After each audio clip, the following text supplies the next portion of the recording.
চলমান কোটা আন্দোলনকে আপনি কিভাবে দেখছেন? আমরা এর আগে আমাদের একটা লাইভ অনুষ্ঠানে বলেছিলাম যে মৌলিকভাবে কোনো মানুষ পিছিয়ে আছে, দুর্বল, অসুস্থ, তাদেরকে ছাড় দেওয়া, অগ্রাধিকার দেওয়া, এটা দোষের কিছু না। এবং সেই সাথে বিশেষ কোনো অবদান কেউ রেখেছে, তাদেরকে প্রণোদনা বা বিশেষ কোনো সুবিধা দেওয়া, এটা মৌলিকভাবে দোষের কিছু না। কিন্তু এটা যদি মাত্রা ছাড়িয়ে যায়, এটা যদি দেখা যায় যে 10 জন মানুষ কোনো একটা কাজে তাদের অবদান আছে, অথবা 20 জন মানুষ তারা পিছিয়ে থাকার কারণে তাদেরকে অগ্রাধিকার দেওয়া হবে, এরকম যদি নিয়ম থাকে কোনো সমাজে, আবার সাধারণ জনগোষ্ঠীর যে রেশিও বা পরিমাণ, ওইটার সাথে কম্পেয়ার করলে যদি এই কোটাটা পরিমাণে বেশি হয়, তো অবশ্যই সেটা সংস্কার করা উচিত। এবং অতিরিক্ত কোটা সেক্ষেত্রে অন্যায় হতে পারে।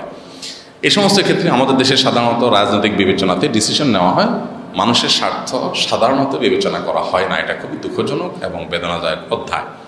দেখুন, নবী করিম সাল্লাল্লাহু আলাইহি সাল্লামের সাহাবা ইকরাম যারা জিহাদ করেছেন বা যারা বিভিন্ন অবদান রেখেছেন দ্বীনের জন্য, তাদের আল্লাহর বিধান অনুযায়ী জিহাদ থেকে লব্ধ যে সম্পদ, সেগুলো বন্টনের ক্ষেত্রে তারা ভাগ পেয়েছেন। এর বাইরে রাষ্ট্রীয় সম্পদ থেকে বা অন্যান্য কিছু থেকে নবী করিম সাল্লাল্লাহু আলাইহি সাল্লাম তাদের বংশধরদেরকে ফ্যাসিলিটিস দেওয়া, এটা করেন নাই। আমাদের দেশে কোটার ক্ষেত্রে একটা জায়গা নিয়ে আমার গুরুতর আপত্তি আছে, এবং আমার আপত্তি করার কারণে হয়তো এক শ্রেণী মানুষ তারা আবার সেটা নিয়ে আপত্তি করবেন। সেটা হলো, আমাদের দেশে মেয়েদের চাকরি দেওয়ার ক্ষেত্রে কিছু কিছু জায়গায় তাদের কোটা এত বেশি রাখা হয়েছে যে ছেলেদের মধ্যে বেকারত্বের পরিমাণ দিন দিন বাড়ছে।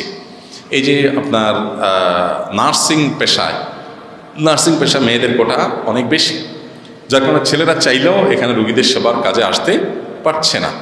মেয়েদের তারা দিনদারিতার মধ্যে থেকে তারা কাজ করতে পারে, তাদেরকে সুযোগ দেওয়া উচিত, তাদের জন্য এই সমস্ত কাজের ক্ষেত্রে ফ্যাসিলিটিস দেওয়া উচিত। শুধু কোটা না, ওখানে মেয়েদেরকেই একমাত্র অ্যাক্সেস দেওয়া উচিত, ছেলেদের দেওয়া উচিত না। যেমন মেয়েদের যেখানে সার্ভিস হবে, এরকম জায়গায় মেয়েরাই শুধু অ্যাক্সেস পাবে। তো এটা ইসলামের কথা বলে, ইসলাম এই কথা বলে, এখানে পুরুষদের অ্যাক্সেস দেওয়াই উচিত না। এখন দেখা যায় উল্টা করে ফেলানো হয়। তো এই কাজগুলো অনুচিত। বিশেষ করে মেয়েদেরকে অতিরিক্ত কোটা দিতে গিয়ে দেখা যায় পুরুষদের মধ্যে, ছেলেদের মধ্যে শত শত হাজার হাজার যুবক তারা রাস্তায় ঘুরছে, তাদের কোনো কর্মসংস্থান হচ্ছে না। একজন মেয়ে, তিনি যদি ডিভোর্সি হন, তিনি যদি কোনো কারণে নির্যাতিতা হন, বা তিনি কারণে পিছিয়ে পড়া থাকেন বা অভাবী থাকেন, তার চাকরির দরকার হয়, তিনি চাকরি করবেন। আবার ওই যে বললাম, মেয়েদের সার্ভিস রিলেটেড বিষয়গুলোতে মেয়েরাই সার্ভিস দিবেন, এগুলো ঠিক আছে, ইসলাম এগুলোর সাথে ইসলামের কোনো বিরোধ নেই।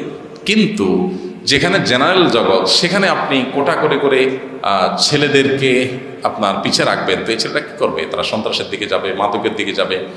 কাজে যদি ব্যস্ত থাকে, তাহলে সাধারণত অপরাধ প্রবণতা মানুষের মধ্যে এতটা থাকে না।